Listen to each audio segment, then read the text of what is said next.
எதையாவது ஒரு அப்பாயின்மெண்ட் லெட்டரை காட்டுங்க. இப்போ ஸ்ரீரங்கத்தில் ஒரு ஈஓ இருக்காருன்னா இவர் சட்ட ரீதியாக இவர் வந்து ஈஓ, இவருக்கு வந்து இவ்வளோ சம்பளம் கொடுக்கணும், இவ்வளோ இருக்குன்னு ஏதாவது கோர்ட்டில் எந்த ஒரு இதுவும் இல்லாமல் உங்களால் ப்ரூவ் பண்ண முடியுமான்னு கேட்குறாங்க. அதற்கு இவங்க இது வரைக்கும் சரியான பதிலே சொல்லலை. ஹெச்ஆர்என்சி மினிஸ்டர் அவருக்கு இதெல்லாம் தெரியும். இப்போ என்ன சொல்லுவாங்க, ஹே பார்த்தில்ல இதெல்லாம் அந்த ஆட்சியில் நடந்ததுயா, எங்களுக்கு அதுக்கு சம்மந்தமா அப்படிம்பாங்க. நான் என்ன சொல்கிறேன், ஹெச்ஆர்என்சிங்கிறது இந்த ஆட்சி அந்த ஆட்சின்னு இல்லை, அது போக வேண்டும்ங்கிறது தான் நம்முடைய கருத்து. இதை வந்து தொடர்ச்சியாக நீங்கள் எப்படியெல்லாம் திருடுறீங்க அப்படின்னு தெரியும். அவங்க லைட்டாக திருடினாங்கன்னா நீங்கள் வெயிட்டாக திருடுறீங்க அப்படிங்கிறது தான் நம்மளுடைய குற்றச்சாட்டு. இப்போ இதில் தங்கமே இல்லை அப்படின்னு குற்றச்சாட்டை வந்து பதிவு பண்ணி இந்த சிலை கடத்தல் இந்த விஷயமாக அதிகமாக வேலை செய்தார்னா பொன்மாணிக்கவேல் அவர் தான் கண்டுபிடிச்சனர். அடுத்த செய்தியாக, தமிழகத்தை பொறுத்த வரைக்கும் பல்வேறு சிலைகள் திருட்டு இதெல்லாம் வந்து பல வருடங்களுக்கு முன்னாடி நடந்தது. இப்போதான் சமீபமாக ஒரு 5-6 காலமாக வெளியில் வந்துட்டு இருக்கு. இவ்வளோ சிலைகள் வெளியில் இருக்குது, இவ்வளவு மீட்டு கொண்டு வரோம் அப்படிங்கிறதுலையும் நம்ம செய்தியாக பார்த்துட்டு இருக்கோம். காஞ்சிபுரத்தில் ஏகாம்பரநாதர் கோவில் மிகவும் பிரசித்தி பெற்றது. 2015 அதோட உற்சவம் ரொம்ப சிதிலம் அடைஞ்சிருச்சு. அதை மாற்றியே ஆகணும் என்று ஹெச்ஆர்என்சி ஒரு முடிவெடுக்கிறாங்க. அதை மாற்றுவதற்கும் அனுமதி கொடுத்துட்றாங்க. அப்போது சோமாஸ்கந்தர் உற்சவருக்கு ஏலவார் குழலி அம்மன் ரெண்டுத்துக்குமே உலோகத்தில் வந்து தங்கத்தையும் கலக்கணும்னு சொல்லிட்டு பண்ணுறாங்க. செய்து முடித்த பிறகு பார்க்கும்போது அதில் கலப்படம் இருக்குது, தங்கமே இல்லை, கலப்படம் இருக்குதுன்னு கூட இல்லை, தங்கமே இல்லைன்னு அறிக்கையை தாக்கல் பண்ணுறாங்க. அதனுடைய வழக்கு விசாரணை 2017 பதியப்பட்டு இன்று வரை நடைபெற்று கொண்டிருக்கிறது.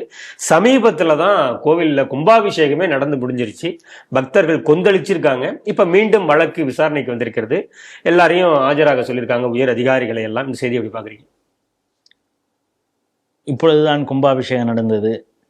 அங்குதான் ஒட்டகத்திற்கு பூஜைகள் எல்லாம் செய்யப்பட்டது. ஃபர்ஸ்ட் ஃபேமிலி, ஃபர்ஸ்ட் லேடி அப்படிம்பாங்க. இல்லை அமெரிக்காலெலாம் வந்து பிரசிடெண்ட் த ஃபர்ஸ்ட் லேடி அப்படிம்பாங்க.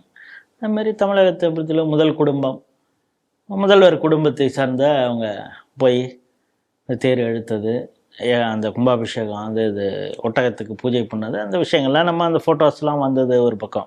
இது எப்போ நடந்தது அப்படிங்கிறதையும் நம்ம பார்க்கணும். மக்கள் பக்தர்கள், உண்மையான பக்தர்கள், உண்மையான முருக பக்தர்கள் வந்து திருப்பரங்குன்றத்தில் கொந்தளித்து தீபத்துள்ள தீபம் ஏற்ற முடியவில்லையே அப்படின்னு தங்களுடைய ஆதங்கத்தை கொட்டி, நீ நல்லா இருப்பியாடா, இந்த அரசு நல்லா இருக்குமா, இந்து பக்தர்களை இப்படி நோக அடிக்குதே அப்படின்னு அவன் வயிறு எரிஞ்சு, நான் பார்க்க வேண்டிய அந்த தீபத்தை நான் பார்க்கக்கூடாதா, அந்த தீபத்துள்ள தான் தீபம் ஏற்றக்கூடாதா, ஏன் எங்களை அப்படின்னு போலீஸை விட்டு லத்தி சார்ஜ் நடந்தது உட்பட பார்க்குறோம். அவன் எவ்வளோ மனசு வெதும்பி கஷ்டப்பட்டிருப்பான். நீ என்னதான், அது சமூகத்தில் ரெண்டுமே தான் இருக்கும். அவன் வந்து சாபம் விடுறான், இந்த சாபம் நம்ம குடும்பத்தை ஒன்றும் செய்திடக்கூடாது அப்படின்னு சொல்லிட்டு ஒரு அம்மா கிளம்பி, அதுக்கு பரிகாரம் யாராவது ஜோசியர்கள் சொல்லுவாங்கள்ல, நீங்கள் வந்து முருகன் பக்தர்களுடைய சாபத்தை வாங்கியிருக்கீங்க, ஏற்கனவே பிராமண சாபம் வாங்கினதுக்கு பூஜை நடந்ததாக சொல்லப்பட்டது. இப்போ இது மாதிரியெல்லாம் சாபம் விடுறான், நீங்கள் என்ன பண்ணுங்கள், ஒட்டகத்துக்கு பூஜை பண்ணுங்கன்னு யாராவது சொன்னாங்களான்னு இல்லை, அந்த பூஜைகள்லாம் நடந்தது. த சேம், அதை கான்டெம்பரரி அப்படிம்பாங்களே, ஒரே நேரத்தில் நடக்கும் அப்படின்னு. அங்கே போராட்டம் ஒரு பக்கம், உண்மையான பக்தர்கள் போராடும் பொழுது சனாதனத்தை ஒழிக்க வேண்டும் என்று சொல்லக்கூடிய குடும்பம் நல்லா இருக்கணும், அடுத்த முறையும் ஆட்சி வரணும் அப்படின்னு சொல்லிட்டு வேண்டிக்கிட்டு இந்த அம்மா கோயிலுக்கு போன அந்த விஷயத்தையும் பார்க்குறோம். இதுக்குடா இவ்வளவு பில்டப்லாம் கொடுக்குற அப்படின்னா, அவங்க போனதும் அந்த கோயிலுக்கு தான். ஸோ அதுக்கும் இதுக்கெல்லாம் நான் தொடர்புபடுத்தலை. ஆனால் அவங்களோட தான் போனார் ஹெச்ஆர்என்சி மினிஸ்டர், அவருக்கு இதெல்லாம் தெரியும். இப்போ என்ன சொல்லுவாங்க, ஹே பார்த்தில்ல இதெல்லாம் அந்த ஆட்சியில் நடந்ததுயா, எங்களுக்கு அதுக்கு சம்மந்தமா அப்படிம்பாங்க. நான் என்ன சொல்கிறேன், ஹெச்ஆர்என்சிங்கிறது இந்த ஆட்சி அந்த ஆட்சின்னு இல்லை, அது போக வேண்டும்ங்கிறது தான் நம்முடைய கருத்து. இதை வந்து தொடர்ச்சியாக நீங்கள் எப்படியெல்லாம் திருடுறீங்க அப்படின்னு தெரியும். அவங்க லைட்டாக திருடினாங்கன்னா நீங்கள் வெயிட்டாக திருடுறீங்க அப்படிங்கிறது தான் நம்மளுடைய குற்றச்சாட்டு. இப்போ இதில் தங்கமே இல்லை அப்படின்னு குற்றச்சாட்டை வந்து பதிவு பண்ணி இந்த சிலை கடத்தல் இந்த விஷயமாக அதிகமாக வேலை செய்தார்னா பொன்மாணிக்கவேல் அவர் தான் கண்டுபிடிச்சனர். கோல்டே இல்லைங்க அப்படின்னு. அவர் மீது எப்படியெல்லாம் அலைகளைப்பு, எவ்வளோ கேஸு இந்த கவர்மெண்ட் போட்டது அப்படிங்கிறான். பாருங்கள், நான் ஏற்கனவே முதல்ல சொன்னேன்ல, விசில் ப்ளோயருக்கு இந்த கவர்மெண்ட்டை எப்படி அழுத்தம் கொடுக்கும் அப்படின்னு. ஒரு பாய், ஒரு போலீஸ் ஆஃபீஸர், அவரை வச்சு தான் பொன்மாணிக்க மேலுக்கு மேலே சிபிஐ வழக்கு வரைக்கும் போகிறதுக்கு எல்லா ஏற்பாடையும் இவங்க பண்ணாங்க. இப்போ அவர் தான் இதை கண்டுபிடிச்சி சொன்னார்.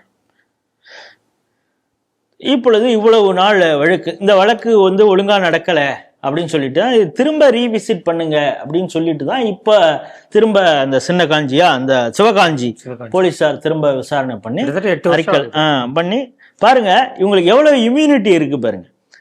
ஒரு ஈஓ அப்படிங்கிறவரே ஒரு சட்டத்திற்கு புறம்பாக தான் அப்பாயின்மெண்ட் ஆகி இருக்கிறாரு அப்படிங்கிறது தான் நம்ம ஆலய வழிபடுவோர் சங்கத்துடைய டிஆர் ரமேஷா இருக்கட்டும், நம்ம நிகழ்ச்சியில பேசக்கூடிய கி நாகராஜனும் தொடர்ச்சியாக பேசினா எதையாவது ஒரு அப்பாயின்மெண்ட் லெட்டரை காட்டுங்க. இப்போ ஸ்ரீரங்கத்தில் ஒரு ஈஓ இருக்காருன்னா இவர் சட்ட ரீதியாக இவர் வந்து ஈஓ, இவருக்கு வந்து இவ்வளோ சம்பளம் கொடுக்கணும், இவ்வளோ இருக்குன்னு ஏதாவது கோர்ட்டில் எந்த ஒரு இதுவும் இல்லாமல் உங்களால் ப்ரூவ் பண்ண முடியுமான்னு கேட்குறாங்க. அதற்கு இவங்க இது வரைக்கும் சரியான பதிலே சொல்லலை. ஏன்னா அதற்கு இது வந்து சட்ட ரீதியாக சட்டத்திற்கு புறம்பாகத்தான் இவங்க அப்பாயிண்ட் ஆகியிருக்காங்க. தொடர்ச்சியாக பல வழக்குகளையும் ஆலய வழிபாடு சங்கம் போட்டுக்கிட்டு இருக்கு அப்படிங்கிறத பார்க்குறோம். இப்போ இப்படி ஒரு முறைகேடு நடந்திருக்கு. இது இந்த அரசுக்கு தெரியாதா? 100 கிராமோ 200 கிராமோ இல்லை, 8.7 கிலோங்கிறாங்க. 7 கிலோ. ஸோ அதெல்லாம் என்னென்னா இந்த கோயில் விஷயத்தில் இதெல்லாம் திருடினா இந்த கேஸ்ன்னு ஒன்று அது பாட்டு நடக்கும். இது எல்லாருடைய கையும் இருக்கும். ஒருத்தவன் சிக்கினா இன்னொருத்தனும் மாட்டுவான். இதெல்லாம் ஒரு லிங்க் தானே. நான் பண்ணேன் நீனும் மாட்டுவேன். இப்போ திருவல்லிக்கேணியில் ஒரு பில்லு பொய்யான புத்தகத்தை இது பண்ணாங்கன்னு சிக்கினாங்க. திடீர்னு பார்த்தா அவங்க 12 லட்சம் 14 லட்சம் திரும்ப கொண்டாந்து கொடுக்குறாங்க. நான் திருடவே இல்லைன்னு ஒரு பக்கம், திரும்ப 14. இப்போ அவங்க மேலே வழக்கு அடிச்சு அவங்கள வந்து உள்ள எல்லாம் ஏதாவது தூக்கி வச்சிருக்காங்க. நம்ம திரும்ப சொல்கிறோம், பல நேரங்களில் வழக்கு நடக்குது, நீதிமன்றம் கடுமையான உத்தரவுகளை பிறப்பிக்குது. ஆனால் ஏதாவது ஒரு ஈஓ கம்பி எண்ணி இருக்கிறாரா, 10 வருஷம் 15 வருஷம் எவனையாவது தூக்கி உள்ளே வச்சிருக்கீங்களா அப்படிங்கிறது தான். அட்லீஸ்ட் இந்த விசாரணை சரியாக நடந்து யார் வந்து குற்றம் செய்திருக்கிறார்களோ அவர்களுக்கு வந்து மினிமம் ஒரு 10 வருஷம் அவங்க உள்ள இருந்தாலும் இதுக்கு திருடினதுக்கு அவங்கள்ட்டேருந்து ரெக்கவர் பண்ணுறதுக்கான விஷயங்களையும் கோர்ட்டு செயல்பட்டதுன்னா இனிமேல் இது போன்ற தவறுகள் நடக்காது அப்படிங்கிறது தான் நம்முடைய பார்வை.